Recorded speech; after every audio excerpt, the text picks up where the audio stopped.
In the maze of history, where shadows dance with truth, there exists a narrative woven with threads of resilience and defiance. We encounter the story of an imprisoned journalist, a voice silenced but never extinguished.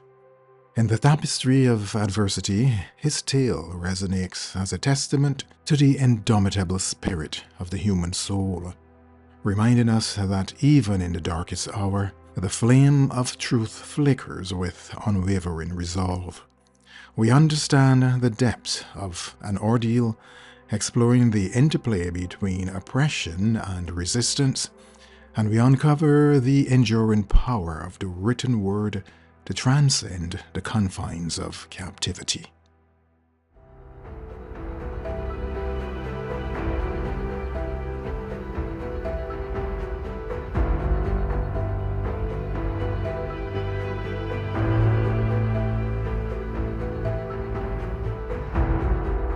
The short-lived reign of the RMC came to a dramatic end on the morning of October 25, 1983, when 500 airborne Rangers and U.S. Marines landed at the Point Salines Airport at the southeastern point of Grenada.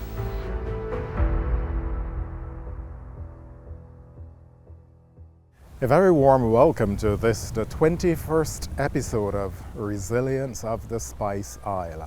I'm Sherwood McCaskey. As always, I'm pleased that you have joined us.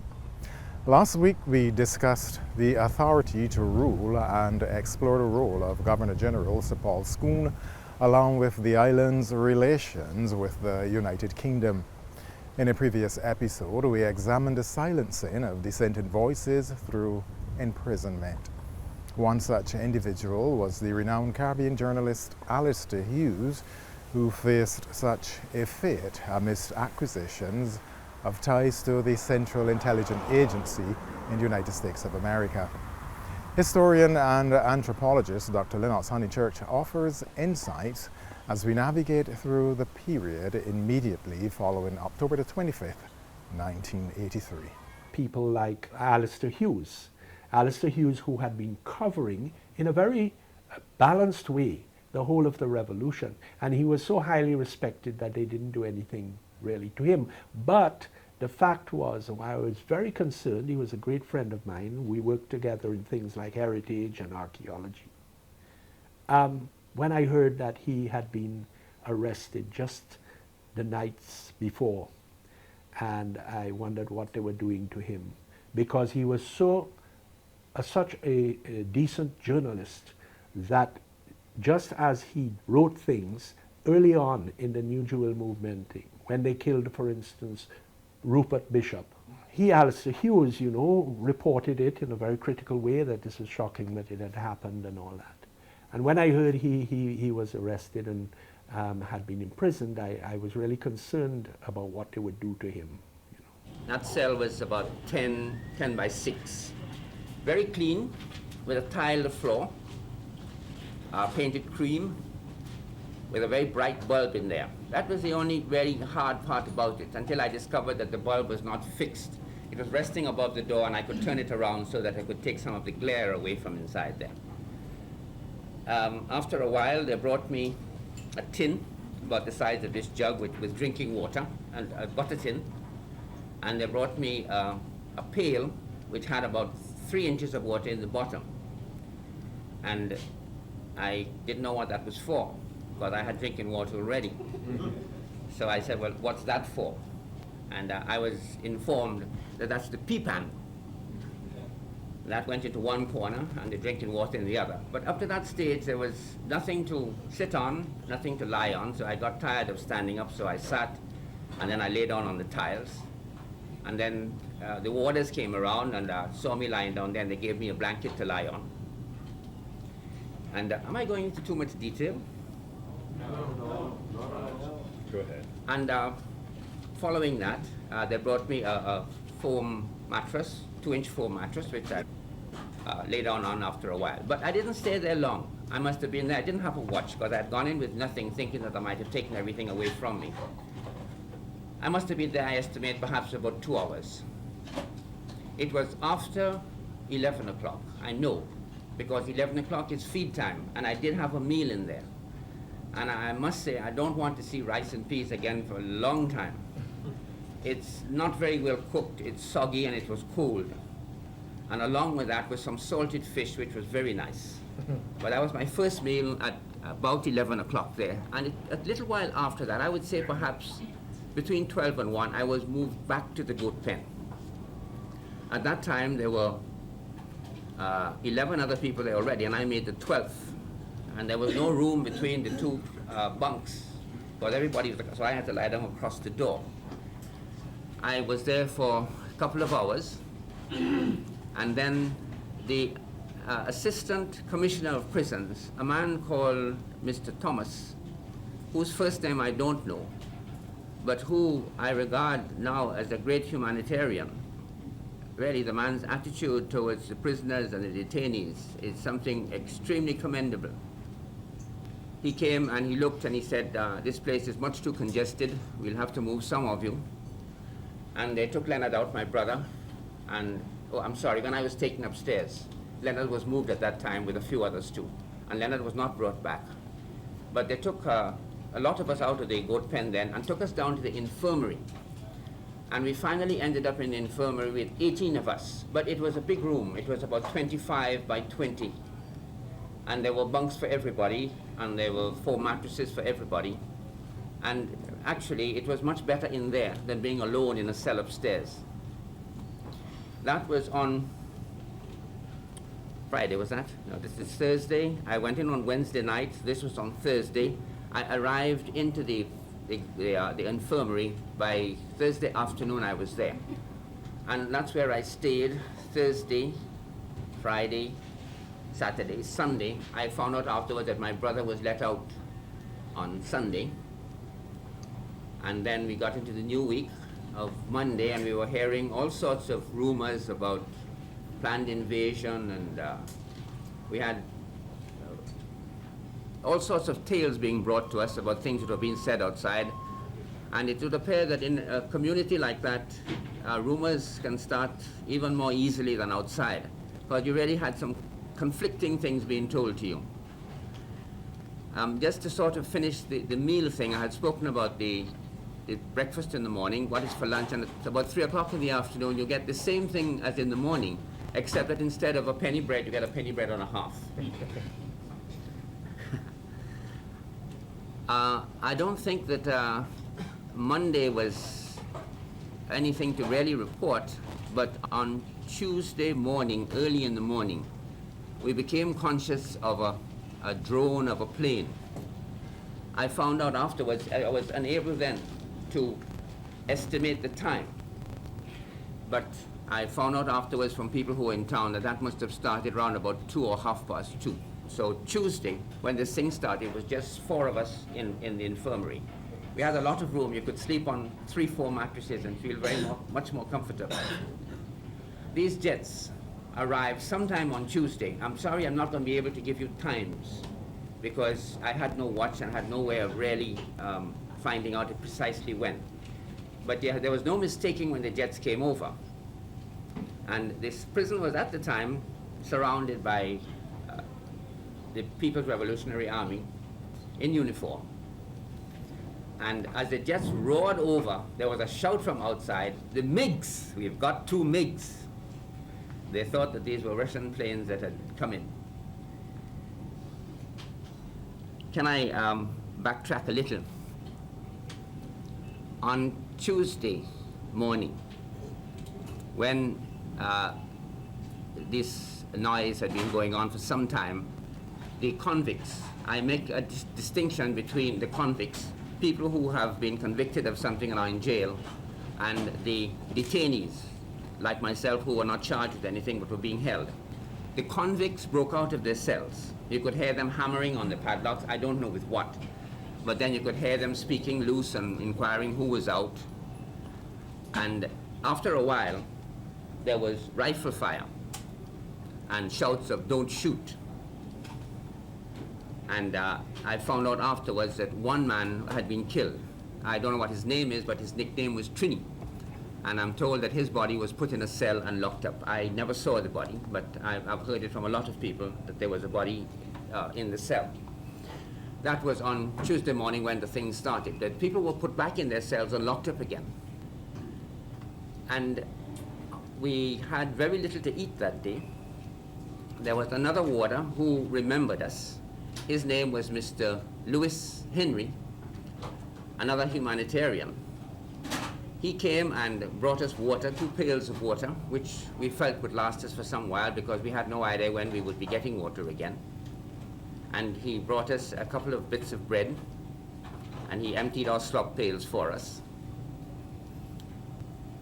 But that was about the last we saw of any warders on Tuesday, or at any time, because we went into Tuesday night, and on Wednesday morning, we heard a voice calling from outside. This is after all the bombing and the planes and the everything that night. We heard a voice from outside, and it was Mr. Thomas, the assistant commissioner. Now, the infirmary is on an outside wall of the jail, and they don't have windows, but they have these hollow blocks that you can look through. We couldn't see him, but he said who he was, and he said that he had gone over to the women's part of the jail, which is outside of the male compound, because the women in there had panicked, and he had gone over there to try to calm them. And when he had come out in the morning to get back into the prison, he had found that there had been no warders around. They had locked the jail and departed. So he was going to try to get into the jail. I never saw the front door open again, because when we did get out, it was through another route through the officers' quarters. Well, all of Wednesday, we were with no food in the morning anyway. And the convicts broke out again on Wednesday morning. And they came to the detainees, to us and to the other detainees, and said, well, you don't break out. You better not get into the kind of trouble that we may be getting into. We hope that some people in authority will come and take care of you, but for the time being, you hold it in. They went, and I don't know where they got it from, but there was some bread which had was moldy, and I understand had been thrown in the incinerator for burning. This was retrieved and distributed, and it was pretty good eating. And towards the afternoon, we started to get a little bit apprehensive. Backtracked for just a little. When the convicts broke out, 2 of them, or more than 2 of them, climbed over the walls, and there was rifle fire from the outside of the walls. I cannot confirm, but I was told that 2 of the convicts were killed as they were running away. I don't know that for a fact, but I was told that, but there certainly was rifle fire on the outside. And this is one of the things which made us a little bit apprehensive around about 3 to 4 o'clock, with night coming on. No warders around, nobody in authority coming, and there was the fear that perhaps the army might come back and, out of vengeance or whatever, break into the jail or shoot their ways into the jail, and we would be on the wrong end of the stick at that time. So there was one of the people who were in the cell with me, a very tall man. He's 6'9". His nickname is Tower, and very appropriate. He climbed up on one of the double beds and reached into the ceiling and tore out a board. Made the hole big enough for him to get up into the ceiling, climbed across, and was able to get down through a manhole on the outside of where we were in, which is a small anteroom. But there was a door between that and the outside. Now, Tower wears a size 12 shoe, and he just had to use that once against the door, and it swung open. He went over and came back to us in a little while and reported that all the other detainees were breaking out of their cells. It was time for us also to try to get out. So others came around, some detainees, some of the convicts. They had bits of iron, piping, and all the rest of it, and the padlock was beat on, and after a while the padlock gave and we walked out. I then went around to see what has happened to the other detainees, and by the time I got there, only one detainee was still in, and that was a friend of mine, the editor of the Grenadian Voice, Leslie Pear. And his padlock, perhaps significantly because of Leslie's great moral strength, was being the hardest padlock to break. It took us a long time, and my hands were sore. holding one bit of iron while somebody hit on the other end of it. But finally the padlock gave. And it was then that a call was made to me from out in the yard, and I was told that there was some journalist out there, and would I come? And I guess that's about the end of it, because we were taken in a car down to my home. With me went Leslie Pear and Lloyd Noel and Tillman Thomas, all of the Grenadian Voice, also Winston White, 5 in the afternoon. It was approaching dusk, and they came to my home, and Cynthia fed them, and we gave them so much to talk about. I want to go back to the incident at the fort. Maurice Bishop, remember, had been in prison, in house arrest. Grenadians had been denied the privilege of going into a ballot box and choosing between any leaders that might present themselves. So they could not choose in a voting manner between Cord or Bishop. Some 10 to 12,000, maybe more, made a decision that morning that they wanted Maurice Bishop. And they went and rescued him. And they went down to the fort. There, they were fired on by the army, defenseless people. And at that stage, we were back in the jungle. And if somebody didn't come in and do something about it, I hesitate to think what the situation in Grenada would be now. There's no chance of the Americans installing a government anything like Maurice Bishop's, is there? I think you'll have to ask the Americans that, but it would be very much against something that I would approve of. But you're not saying that welcome the invasion with Bishop still in power? If there had not been the matter of guns used against the public, I would not have welcomed the invasion. So it's a purely security consideration? In my opinion, this was a rescue. It wasn't I don't regard this as an invasion. I regard this as a rescue operation. And I haven't met any Grenadian who has expressed any other view. Could you clarify something? You said that he was taken by 10,000 people. No, yeah, 10 to 12, yeah. Accompanying him Yes. to the fort. Yes. What is the significance of that? I'm trying to Well, I myself have been wondering why he went to the fort. I don't know why he went to the fort. I believe that Kenrick Radix, who was one of his ministers and who supported him, who wanted his release, I believe that Kenrick Radix may have been at the fort. And it may be that he went there to collect Kenrick, to free him, to bring him down to us in the market square. It's the only thing that I can think that may have taken them to the fort. What is your personal opinion on all this that has happened? My personal opinion? Yes. What can I say? My country is in chaos. My country is in difficulty. It's regrettable. And others unfolded, and it really stunned and shocked Grenadians, because some years, quite a few years later, we had a University of the West Indies Country Conference in Grenada. I presented a paper on some aspect of prehistory. But what stunned me is that nobody presented any paper about the revolution. I couldn't understand it. We had 3 days of conference. There were so many papers being presented. And I said, but why is this happening? And one person said, well, we're still recovering. But this was sometime in the early 90s. And they said, we can't deal with it, we're still recovering. So it was an extremely traumatic experience for them. And then bit by bit, with all of the arrangements that were made for Hubert Blair's and the new government to transfer and take place, things have in a way moved on. But still there's this memory, which is understandable, hovering in the background. Mm-hmm. Well, speaking of memories and hovering in the background, one intriguing experience comes to mind for Francis Urias Peters as an aircraft hovered above, casting a unique backdrop. So on the 27th, fighting still, my wife went into labor. What do? We can't go to the hospital. I was scared. My next door neighbor eventually had a vehicle. I didn't have a vehicle. And I begged him, I said, listen, my wife has to go to deliver this baby.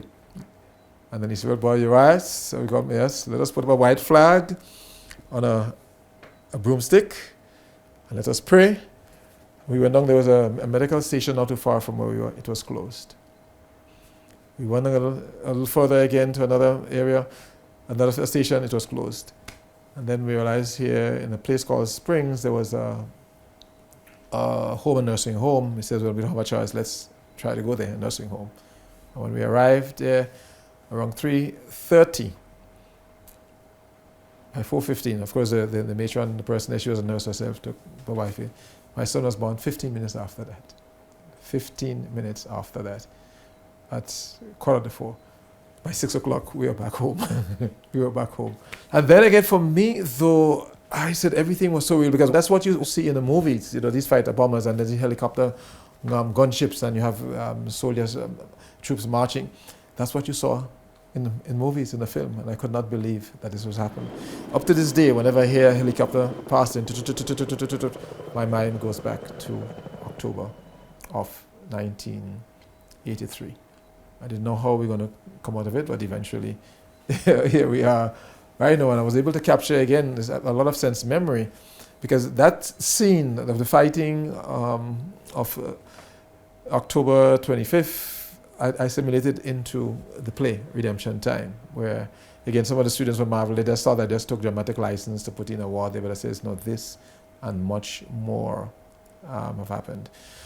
During that period, things had kind of settled down in our area, as I said. We knew a number of soldiers and so on had come through our area. We were hearing cars coming to a house not far from us.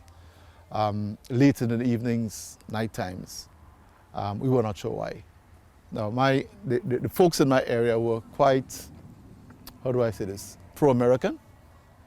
And they would come out in the yards and during the period and have barbecues, and we would, because there was no fighting in our area, so we were just kind of excited for the opportunity.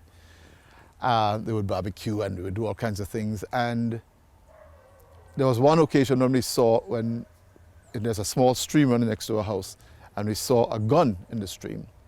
And so somebody went and told the Americans there were ammunition in where we were.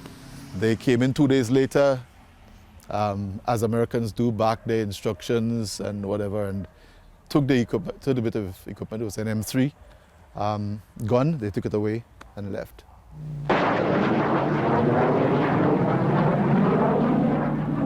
The skies over Grenada still echo today with the roar of U.S. Navy fighter bombers. And at Point Celine, the helicopter traffic was heavy and constant.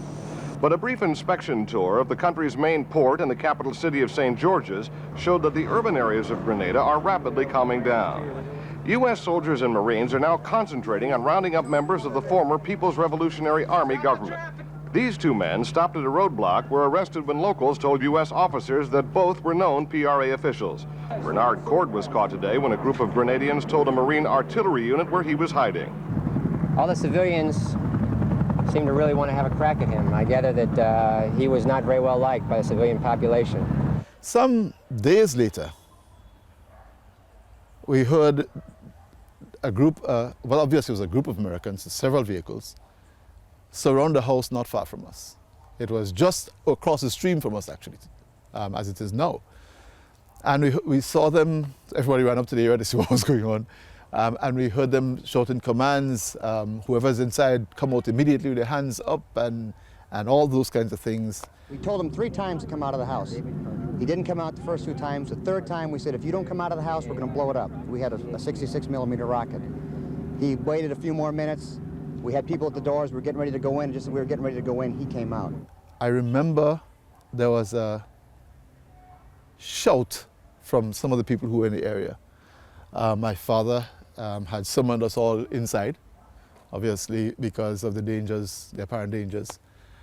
And they had stayed up in the area, and they saw a number of persons come out of the house, former PRA officials, People's Revolutionary Army officials, and People's Revolutionary Government officials, come out of the house with their hands up. I believe at that point Bernard Cord was one of them, and a number of other senior officers of the PRA. Well, they were right next to us, and as I said, the guys, people in the area were where we lived were quite pro-American. So they'd be around the barbecue stand or on each other's lawns every day, talking about if these guys ever got a chance, they would have killed us. And so when we saw that, it was like astounding. It was almost crazy to actually know that folks like that were living right next to you, and that they would have heard everything you said. So it was very fearful. There was a lot of fear. And once that had happened, the Americans had picked them up, put them in the back of a car. They went down, I think, and they were actually put them down to lie in the what is the roundabout in one of the roundabouts in St. George's. And we actually went down. We talked to the neighbor and I. We jumped into his car and went down to see where this American truck was taking these guys. Saw them, and then because by now we were acquainted with the American pattern of stopping you and questioning and all that. So we got past that. So we saw that, and then the tone began to change of what had become of us if these guys had real malicious intent, because of obviously we were against them as revolutionaries. We had to find a way, I think, to kind of justify the American presence. So up to today, there's a not as much now, but from then there was a split in the Grenadian psyche as to what exactly this was. Who was it really meant to save or not save? Was it really the Americans coming to save us or to save their students down the road? Those kinds of issues, and those remain quite debated situations. But I think one of the things that really and why I think sometimes I like to talk to organizations like yours and to give perspectives is that we have never really written or documented our history.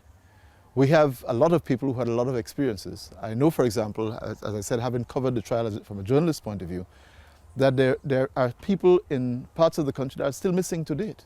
Nobody knows where they went to. There were students who came down from the country to rescue Bishop who were never found.